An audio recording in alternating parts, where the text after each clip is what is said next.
Pemirsa, selama bulan Ramadan, umat Islam di Indonesia menghabiskan kurang lebih 13 jam untuk berpuasa. Rutinitas ini dapat membantu mengendalikan kadar kolesterol di dalam darah.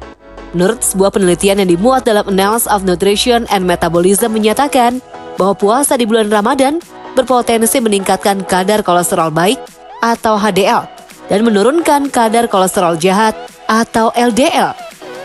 Selain itu, ibadah yang dilakukan selama 1 bulan ini disebut-sebut banyak membawa dampak baik dari segi fisik maupun mental.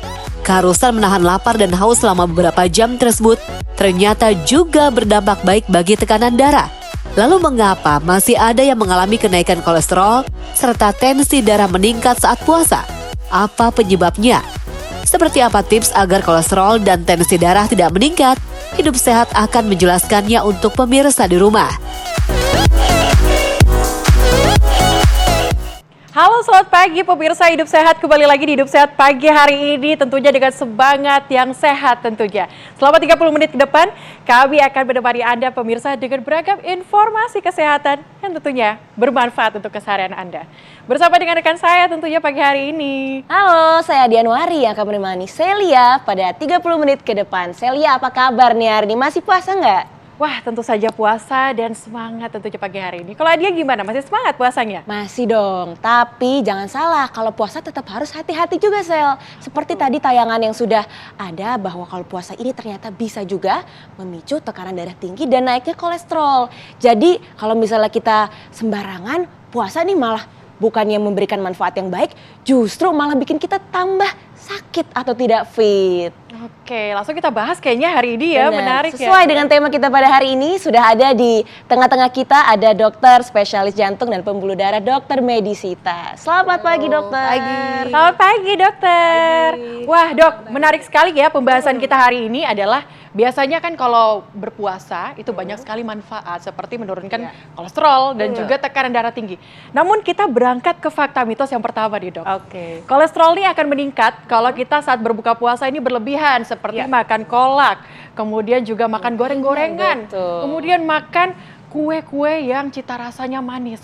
Fakta atau mitos, dok? Sebenarnya bisa dibilang itu fakta, cukup Fakta jadi ya? fakta. Kenapa nih, dok? Kira-kira kalau misalkan kita mau buka puasa nih, jam 4 sore biasanya yang dipikirin apa? Cari Hunting takjil. Takjil war ya, dok ya? Iya, takjil war itu sebetulnya memang sekarang itu tuh jadi tren, bahkan orang yang nggak puasa pun juga takjil war ya. Iya. Jadi ternyata memang pada saat kita sudah lama menjalankan puasa sekian jam, gula darah itu kan akan turun. Ketika gula darah itu akan turun, maka kita akan punya rasa lapar. Nah, rasa lapar itu mempengaruhi mindset kita, sehingga kita itu ngebayangin apa sih nanti sore ya kita mau makan apa nih.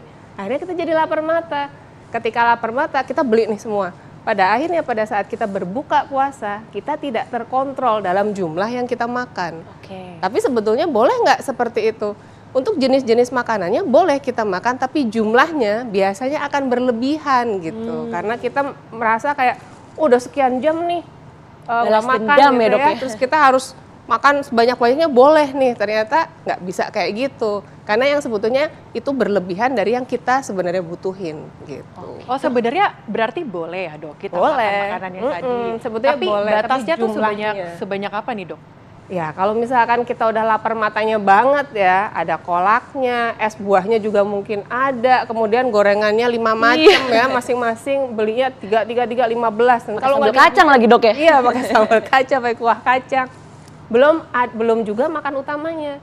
Nah, jadi hal-hal seperti itu membuat kita itu tuh nggak bisa mengontrol nafsu makan yang berlebihan di saat buka puasanya, sehingga kita akhirnya makan makanan yang sebetulnya kalorinya itu berlebihan dibandingkan makanan utama itu juga. Sehingga yang tidak disadari adalah tadinya kita mau puasa, mau mengurangi intake, tapi sebenarnya juga bukan mengurangi intake banget, cuman menggeser aja sampai jadi saat buka Cuman puasa. diganti aja ya, Dok? Diganti aja dan ada rasa boleh atau permisif untuk makan dengan jumlah yang lebih dari biasanya. Oke. Gitu. Dan kita jangan lupa ya, berbuka puasa itu kan biasanya sudah sore saat kita sudah tidak beraktivitas, sehingga biasanya semua kalori yang kita makan setelah buka puasa itu kita akan tumpuk Iya. Habis itu kita udah nggak banyak aktivitas, nggak ada yang membakar, akhirnya semuanya menjadi kalori yang berlebih. Berarti itu bisa juga yang memicu, katanya nih dok nih, fakta atau mitos kalau misalnya puasa itu metabolisme jadi lambat. Karena banyak orang puasa udah nggak makan, nggak minum 12 jam lebih, malah beratnya naik dok, nggak turun. Bisa, karena Bisa, ya itu Dok, ya? tadi. Kita sebenarnya pada saat berpuasa itu sebenarnya menggeser waktu makan. Sarapan fakta kita ya, Dok, lebih ya? awal, ya itu jadi fakta. Oke. Ya, jadi metabolisme kita melambat itu sebetulnya bukan karena puasanya Bukan ternyata. karena puasa. Iya. Jadi kalau metabolisme kita melambat, betul itu fakta. Tapi mitosnya adalah apa karena berpuasa? Bukan. Ternyata bukan karena berpuasa, tapi karena kondisi kita di mana kita mengalami kekurangan kadar gula sehingga kita itu malas bergerak. Kita sampai di sebuah level di mana kita pengen menghemat energi. Iya. Leyeh-leyeh, tidur-tiduran, jadi lesu, jadi males gitu. Karena ada rasa gulanya itu turun, sehingga kita kayak nggak punya energi. Padahal kalau kita mengurangi aktivitas juga ngikutin rasa males itu, akibatnya apa? Metabolisme kita turun karena aktivitas fisik kita nggak ada. Tapi misalkan nih, terpaksa ya, karena kerjaan kita harus jalan, kita harus lebih banyak aktivitas, tetap itu akan menjadi menambah metabolisme. Jadi yang nge-boost metabolisme itu adalah kita sendiri. Jadi puasanya sendiri sebetulnya nggak akan menurunkan metabolisme, semuanya sama. Cuman ketika kita memang mengalami ada rasa lapar, gula turun, itu ada rasa lemes. Tapi pada saat kita beraktivitas fisik, tubuh kita akan mengambil cadangan energi dari lemak, dari protein, dari yang ada di dalam diri kita. Sehingga itu tetap akan bisa sebetulnya. Makanya kalau pas puasa saya tidak menyarankan untuk nyetop olahraga ya. Jadi olahraga tetap harus ada. Tetap. Oke. Berarti kita mumpung dokter membahas olahraga, kita ke fakta mitos berikutnya ya Adia ya. Ini katanya kalau kita kurang olahraga saat puasa nih, ini bisa menyebabkan kolesterol ini meningkat dok saat berpuasa. Fakta atau mitos dok? Itu adalah fakta. Fakta ya? Kalau ternyata kita kurang olahraga, sebetulnya memang kalau puasa itu kita tetap menyarankan untuk pasien-pasien atau kita sendiri yang sehat ini itu untuk tetap beraktivitas fisik. Targetnya adalah 1 minggu itu 60-90 menit aktivitas fisik yang sifatnya sedang. Ya, 30 menit untuk yang aktivitas yang sifatnya agak berat. Tapi kalau puasa oke lah, kita turunin lah targetnya ya. Itu menjadi yang aktivitas sedang itu tuh selama 60-90 menit. Contohnya apa? Jalan cepat. Ya, kemudian naik tangga. Oke. Ya, jadi kalau yang kantornya cuma lantai 2, lantai 3, udahlah pakai tangga aja ya. Jangan males ya dok, Olahraga ya. tipis Nggak mentang puasa. gitu kan. Jadi olahraga tipis-tipis itu ternyata mempertahankan level metabolisme kita di level yang baik. Iya. Ibarat kata RPM mobil ya, jadi kerja mesin mobil, dia tuh tidak melambat. Sehingga apa yang kita makan saat sahur itu dikonversi menjadi energi. Karena ketika kita makin males, konversi menjadi energi itu menjadi semakin lambat. Itu juga yang membuat kita rasanya lesu, lemah. Jadi Makanannya rasanya tuh nggak numpuk gitu ya dok? Numpuk. Tidak berproses. Padahal dengan sebenarnya baik gitu ada, ya? cadangan bensin kita masih ada. Cuman untuk memproses kita jadi kayak ada mental blocking nih. Gue Iya, lagi puasa lagi nih, puasa. harus bisa nggak usah ngapa-ngapain kalau bisa di hampir maghrib gitu.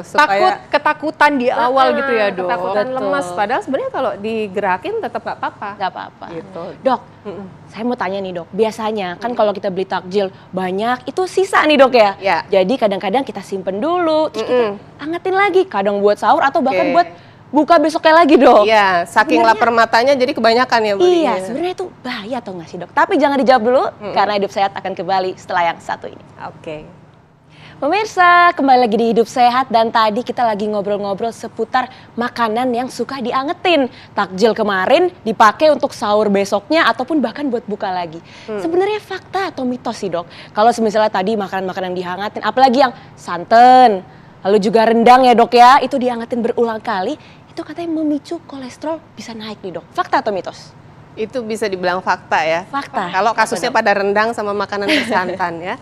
Jadi kalau misalkan pada makanan yang berkuah dan bersantan itu memang ada komponen cairan di situ. Ketika kita hangatkan di hari berikutnya, maka konsentrasinya akan semakin kental. Tapi makan yang kita makan porsinya sama ya, sehingga kita akan mengambil ekstrak yang lebih thick dengan konsentrasi yang lebih tinggi ya. termasuk untuk konsentrasi santan kolesterolnya, kemudian konsentrasi garamnya, konsentrasi kalau misalkan nih kayak bakso nih diangetin gitu, itu kan mungkin ada lemak-lemaknya ya, itu kan juga nanti akan lebih terkonsentrasi di hari berikutnya, sehingga itu bisa meningkatkan kadar kolesterol kita, kadar tekanan darah kita, karena asupan garam dan asupan lemaknya menjadi lebih banyak di hari berikutnya. Tapi kalau gorengan itu juga bisa meningkatkan kolesterol, misalkan kalau diangetin ulang dengan atau cara digoreng lagi. Iya, betul. biar renyah digoreng lagi gitu ya. Jadi makin tipis ya dok ya. Iya, makin lama memang minyak yang diserap akan makin banyak, sehingga itu bisa meningkatkan kadar kolesterol kita di bulan puasa. Nah, tapi kalau misalkan diangetinnya dengan misalkan gorengan yang diangetkan dengan air fryer, itu masih lumayan, masih akan mengurangi minyaknya. Tapi kalau misalkan yang makanan berkuah seperti yang tadi ditanyakan, saya rasa memang itu akan meningkatkan untuk kolesterol yang kita makan. Padahal kan ibu-ibu kan, aduh masak sekalian banyak deh, iya, gitu deh, buat besoknya. besok gitu ya. Jadi kalau misalkan memang mau menghangatkan makanan, lebih baik memasak makanan itu yang ditumis ya dengan minyak sedikit, atau yang dikukus, atau kalaupun misalkan makanan yang direbus itu tanpa santan ya. Sehingga bulan puasa ini juga bukan jadi bulan yang akhirnya penuh penuh dosa gitu, dosa di makanan gitu, karena kita tidak cerdas dalam memilah-milah makanan yang kita makan selama berbuka maupun sahur. Oke, menarik sekali ya, kita masih membahas makanan nih Adia. Karena pasalnya saat sahur dok, seringkali kan gak ada waktu, telat banget, mepet-mepet bangunnya. Ini alternatifnya adalah makan makanan instan, makan makanan kalengan. Nah, ini katanya dapat memicu kolesterol meningkat. Fakta atau mitos, Dok? Itu fakta sebetulnya. Fakta ya. Jadi kalau makanan yang diproses seperti sosis, nugget, itu tuh adalah makanan yang sudah mengalami proses pemanasan kemudian dibekukan baru kita konsumsi. Pada saat dia diawetkan, itu dia membutuhkan pengawet yaitu natrium benzoat atau garam. Sehingga semua komponen garam itu akan bisa meningkatkan tekanan darah, itu satu. Hampir semua makanan yang diproses itu tuh meningkatkan kadar natrium yang akan meningkatkan tekanan darah kita. Tapi kalau misalkan alasan kedua adalah kita itu kalau makan makanan yang berproses itu biasanya enak, Kak. Enak. Nah, enak dong. Kenapa? Sangat Karena instan dan enak, Dok. Iya, instan dan enak kan.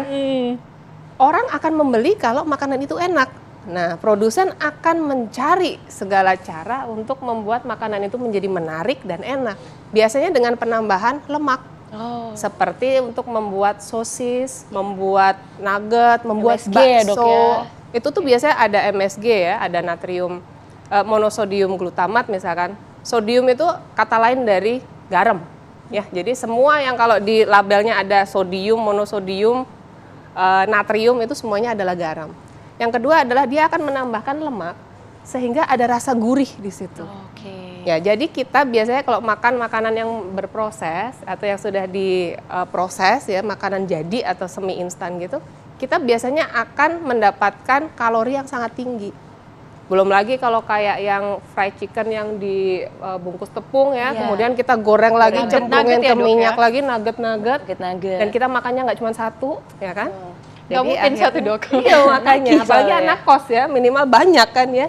Jadi dari situ, kadang-kadang pada saat sahur pun kita sudah overload kalori, sudah surplus kalori, sehingga biasanya habis itu kita masih mau tidur lagi nih sebelum ngantor, sebelum kuliah ya kan. Habis itu siangnya malas ngapa-ngapain, tidur-tiduran aja, akhirnya surplus kalori itu tidak terbakar menjadi energi. Itu mengapa pada saat kita puasa itu makanan berproses itu juga harus dihindari sebaiknya. Harus dihindari. Sebenarnya kalau makanan berproses atau makanan cepat saji itu juga ada efek sampingnya untuk jantung nggak sih, Dok? Ya, bisa ya. Jadi kalau misalkan makanan cepat saji itu memang yang tadi saya katakan meningkatkan tekanan darah dan juga meningkatkan kadar kolesterol, terutama kolesterol yang jahat yaitu yang LDL. Jadi lemak jenuh yang ada pada makanan yang berproses itu, terutama kayak kornet gitu-gitu, itu juga akan sangat cepat diserap oleh usus kita dan langsung beredar di darah sebagai LDL kolesterol. Nah, itu kalau memang teman-teman sekalian itu tuh udah mager, jarang olahraga, nggak kebakar, komplit itu yang ya, Dok, kita ya, makan udah komplit, numpuk semua di darah. Seperti tersinggung. Iya. Berasa langsung ya. Berasa langsung ya dok, gimana nih? Berarti kita harus perbanyak serat, sayur, buah iya, gitu ya betul, dok untuk iya. sahur dan juga buka puasa. Karena kan kalau udah minggu ketiga, minggu keempat puasa ini kan jarang kita dok menu lengkap begitu untuk Iya, berbuka dan betul. sahur ya. Berarti kalau kekurangan serat atau kurang sayur, buah ini bisa memicu kolesterol meningkat. Fakta atau mitos dok? Ya, itu fakta, Fakta. betul ya. Jadi memang salah satu cara kita untuk menyeimbangkan asupan lemak, asupan minyak, asupan yang berlemak atau berkolesterol tinggi itu adalah dengan mengkonsumsi penyaring. Penyaring itu kita dapat dari mana? Dari serat. Ternyata serat itu bisa memperlambat penyerapan minyak ataupun lemak di usus kita. Jadi ketika kita kekurangan serat, hampir semuanya itu kayak diserap tanpa ada filter.